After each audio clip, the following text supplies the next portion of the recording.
వెంకటేశ్వరుణ్ణి తెలియనటువంటి వారు, వెంకటేశ్వరుడి యొక్క దర్శనం చెయ్యని వారు, ఏడుకొండలు ఎక్కని వారు ఎవరు ఉండరు.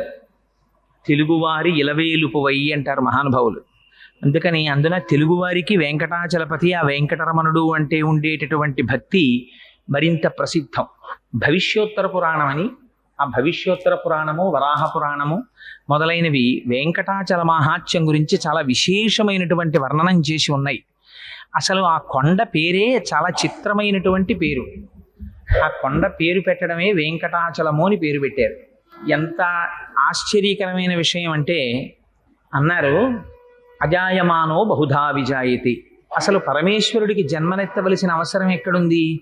ఆయనేం మనలా కర్మ చేసిన వాడు కాడు. మనలా కర్మ ఫలితాన్ని అనుభవించడానికి పాంచభౌతికమైనటువంటి శరీరంతో రావలసిన అగత్యం ఉన్నవాడు అంతకన్నా కాడు. మరి అటువంటి వాడు శృతంది అజాయమా